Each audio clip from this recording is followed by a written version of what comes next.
Bonjour à tous et à toutes. 1er juillet 2024, lendemain des élections, premier tour. Message tout public. Donc je vous suggère, je vous demande, s'il vous plaît, de partager cet audio avec les gens autour de vous qui votent, qui soient de confession musulmane ou non. Ok ? C'est un message tout public. Alors, j'ai suivi, parce que je veux voir où on veut nous amener, les résultats, les réactions surtout, et j'ai plus ou moins compris. Enfin, je pense. Je n'ai pas la science infuse, ce sont des explications personnelles. Écoutez bien, parce que vous allez voir toute la logique derrière. Et cette logique, cette stratégie a été voulue, pensée, réfléchie par un des plus vieux routiers de la politique française, qui est Jean-Luc Mélenchon. À côté de ça, Macron, Attal et compagnie sont des enfants de cœur, Glucksmann, tous des jeunes loups qui n'y comprennent absolument rien, qui se font balader. Et on va assister à des événements assez graves à cause de la stratégie de Mélenchon. Alors je m'explique. Si on survole rapidement les résultats, on constate quelque chose d'assez simple. En dehors de Paris, enfin la région parisienne, la Bretagne et la Grande Auvergne, et puis un petit peu les Pyrénées, frontière espagnole, la France vote Rassemblement National. Sauf ces quelques poches, Grande Auvergne, Bretagne, Paris, et la frontière avec l'Espagne, Pyrénées. Surtout le nord de la France, très massivement RN, tout ce qu'il y a entre Paris et Strasbourg, on va dire. Donc, on n'est pas loin de la majorité absolue pour le RN. Ça veut dire que ça nous plaise ou non, puisque les gens sont des démocrates, ce que je ne suis pas. Il faut respecter le résultat des urnes, comme on dit. Ça veut dire qu'il y a une majorité de Français votants, participants, qui votent Rassemblement National, qui sont pas loin de la majorité absolue, qui est de mémoire à 289 sièges. Et les projections leur donnent entre 250 et 300 sièges pour le deuxième tour. Ok ? Donc, essayez de me suivre. Hein. Donc Mélenchon, qui en aura entre 170 et 190, sait qu'il n'a aucune chance d'avoir une majorité absolue, surtout qu'en plus, il est détesté par tout le monde, sauf les gens de son parti. Puisque même les gens de gauche modérés, de type Glucksmann, écologie et compagnie, le diabolisent, antisémite, fou, programme économique inapplicable, communiste et compagnie. D'accord ? Donc il sait ça. Il sait qu'il n'a aucune chance de gouverner, de décider, etc. Qu'est-ce qui lui reste comme possibilité pour exister ? Écoutez bien, hein, c'est très important de comprendre ça. Qu'est-ce qui lui reste comme possibilité pour exister ? Le chaos. Le chaos. Comment installer le chaos en France ? Comment installer le chaos en France ? En faisant tout ce qui est possible au niveau des commentaires ou des apparitions médiatiques pour faire peur aux gens de la droite modérée et des gens qui votent Macron pour qu'ils votent aussi Rassemblement National. Je vous rappelle quand même que si on prend les gens de Renaissance, c'est-à-dire le parti de Macron, et les gens de LR, c'est la droite modérée, entre guillemets, on arrive tout de même à 30%. C'est énorme, hein ? 30%. Donc en fait, si on enlève les détails, qu'on voit vraiment les blocs pour les blocs, qu'est-ce qu'on a ? On a la gauche, extrême gauche à 30%, le RN à un peu plus de 30%, et si on rassemble la droite centriste avec comment je veux dire, le parti de Macron, on arrive aussi à 30%. Vous voyez? Donc en fait, on a trois blocs. Les gens de RN et de la droite centriste et de Macron ne veulent pas de Mélenchon. Ils le salissent, antisémite, machin, danger pour la France. Donc ils n'en veulent pas. D'accord? Mélenchon n'en veut pas non plus. Il serait bien embêté. Il sait très bien qu'on ne peut pas gouverner la France avec son programme. Il veut désarmer les policiers, il veut faire plein de choses qui sont complètement inapplicables, surtout dans le fait que la France est dans l'Europe. Bref, c'est un troublion, c'est pas un candidat sérieux. Mais il joue son rôle. Qu'est-ce qui va se passer au deuxième tour?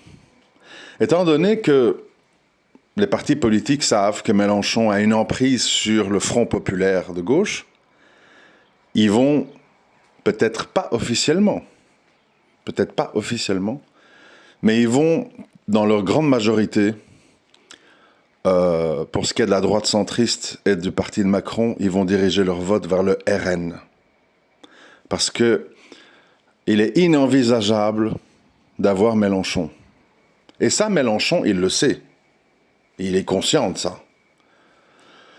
Donc, vous allez certainement, à mon avis, vous allez certainement avoir un RN avec la majorité absolue en France dimanche prochain, parce qu'une majorité des gens qui votent Macron et la droite centriste vont rabattre leur voix sur le RN par détestation de Mélenchon. Et ça, Mélenchon le sait. Donc, qu'est-ce qu'il reste comme carte dans le jeu de Mélenchon? Écoutez bien, qu'est-ce qui reste comme carte dans le jeu de Mélenchon? Il lui reste comme carte jouer à fond la carte de la détestation et de la provocation. D'où, dans son discours de hier soir, après les résultats, il a immédiatement mis à sa droite Rima Hassan avec un kéfier palestinien. Il sait très bien, parce que Rima Hassan n'est même pas candidate, donc voilà.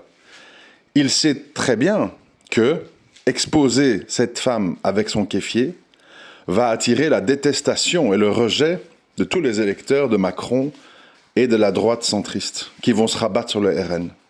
Donc, c'est une manœuvre pour amplifier, si besoin en était, le report de voix des gens de Macron et du centre droit vers le RN. Pourquoi? Mélenchon, sachant qu'il n'a aucune chance, sachant qu'il est diabolisé, sachant qu'il ne pourra pas gouverner, et il ne le veut pas d'ailleurs, mais pour continuer à exister et avoir des supporters, des adhérents et des gens qu'il peut fédérer derrière lui, il doit jouer la carte de la détestation, de la provocation au maximum. C'est pour ça que je m'attends durant cette semaine à toute une série de sorties très extrêmes de la part de Mélenchon pour bien faire fuir les gens, sauf les gens de sa base, qui eux, évidemment, vont rester collés. Quel est le but final de cette stratégie? C'est extrêmement simple à comprendre. Le but final, c'est le RN a une majorité absolue. Toute une partie de la jeunesse de France, Antifa, est outrée et vont commencer à mettre le feu. Et comme on a un petit peu vu déjà hier soir, aller sur la place de la République, on déteste les fachos, à mort les flics, je sais pas tout quoi, enfin des slogans de ce genre-là. Donc on va remonter la jeunesse de gauche à fond, de façon à mettre tout le monde dans une impasse. C'est-à-dire, voilà, le RN a la majorité absolue, le pays est nazifié, c'est le Troisième Reich qui est en marche. Jeunesse de France, jeunesse révolutionnaire, jeunesse progressiste, dans les rues, tous aux barricades avec moi. C'est ça le but, en fait. C'est ça le but. Et vous verrez qu'évidemment, ça va marcher. Parce que les gens sont en manque de héros. Ils pensent que Mélenchon est sincère. Ils pensent que tout ceci n'est pas programmé, que tout ceci n'est pas voulu. Et certainement que derrière Mélenchon, il y a des gens avec des poches profondes qui financent tout ça. C'est terrible, en fait. La France est un pays qui, dans sa configuration actuelle, est complètement déchiré entre une jeunesse privilégiée qui en a marre de l'insécurité, etc., etc., et donc qui sont dans l'extrême droite. Une jeunesse immigrée ou populaire ou de ce genre-là qui, elle, ben voilà, égalité, truc, LGBT, compagnie. C'est-à-dire que, voilà, dans un même pays, on se retrouve avec des gens trop différents, qui vivent dans un contexte social, économique trop différent, qui n'ont plus rien en commun, en fait, autre que un drapeau français, que d'ailleurs on n'a pas vu du tout dans les assemblées de LFI sur la place de la République. On a vu des drapeaux palestiniens, algériens, sud-africains, LGBT, mais on ne voit pas de drapeau français. Bref, ce qu'il faut comprendre, et je vais conclure là-dessus pour ne pas être trop long, 10 minutes c'est pas long je crois, j'espère que j'ai pu capter votre attention ce temps-là. Ce qu'il faut comprendre, c'est que Mélenchon ne veut pas gagner. Mélenchon ne veut pas faire de coalition. Mélenchon ne veut pas appliquer son programme inapplicable. Il veut le chaos. Il veut le chaos parce que s'il y a le chaos, il peut exister. Sans le chaos, il n'existe pas. Il sera rayé de la carte. Il y aura des coalitions entre la droite modérée avec l'extrême droite et avec quelques éléments de Macron qui vont le lâcher, etc. Et puis voilà. Et puis eux n'existeront plus. On va dire voilà, ils sont dans l'opposition. Ils vont s'agiter au Parlement avec des drapeaux palestiniens, enfin, toutes leurs manœuvres auxquelles on assiste depuis longtemps. Donc, pour continuer à exister, pour continuer à faire le jeu des gens qui le financent, Mélenchon doit avoir une stratégie du chaos. Et la stratégie du chaos, c'est provoquer les Français, leur montrer une image de détestation en appuyant sur des choses inacceptable pour le français moyen. On va désarmer la police, Rima Hassan avec un kéfier palestinien, on a besoin de 300 milliards d'impôts pour financer notre programme, enfin des choses que les marchés, tout le monde sait que c'est impossible et que personne ne laissera ça se passer. Donc, maintenant, foutu pour foutu, qu'est-ce qu'il faut faire ? Eh bien, il faut pousser le RN à avoir un maximum de voix possible. Comme ça, on joue les victimes, et on pousse la jeunesse antifa dans les rues, et on a le chaos en France. Malheureusement, je ne vois pas beaucoup de possibilités pour que la France échappe à la guerre civile, parce que y a beaucoup de gens, notamment dans les grandes villes, je l'ai déjà dit, en Bretagne, en Auvergne, dans les Pyrénées, qui sont à fond derrière le LFI. Et ces gens-là ne vont pas accepter les résultats. Ce qui est malheureux, c'est que les penseurs de tout ça seront évidemment bien loin des barricades. Ils regarderont ça à la télé en rigolant avec un café à la main. Pendant que les jeunes, les idéalistes, les immigrés, les musulmans en plus, seront là sans doute à prendre les coups des CRS et subiront les ratonnades, les vengeances des black blocs et des éléments d'extrême droite dans les manifestations. Voilà ce qui se profile à l'horizon. C'est très très simple à comprendre si on a un petit peu de bon sens. Si on connaît les mathématiques, si on connaît le fonctionnement de la politique française, c'est ça. Et le problème, c'est que comme les gens n'ont pas le choix, ils placent toute leur confiance dans ce pyromane qui est Mélenchon, qui ne veut pas le pouvoir, qui s'en fout des étrangers, qui s'en fout de l'islamophobie, qui s'en fout de la Palestine, mais qui travaille pour des forces de l'ombre qui veulent que la France tombe dans le chaos. Et malheureusement, c'est ce qui va arriver parce que c'est inévitable, pour plein de raisons. Il suffit de lire les commentaires. Déjà ce matin, j'ai vu des commentaires de gens issus de l'immigration qui sont scandalisés et outrés qu'il y a eu des gens parmi les leurs qui ne votent pas. Ils les traitent de traîtres, de complices du RN, etc., etc. Donc il y aura la haine jusque dans les familles. Ça ira de la rue à la famille. Voilà. Je reste court, je reste bref. S'il vous plaît, partagez afin que les gens comprennent et puissent anticiper les événements à venir. Je vous remercie de m'avoir écouté.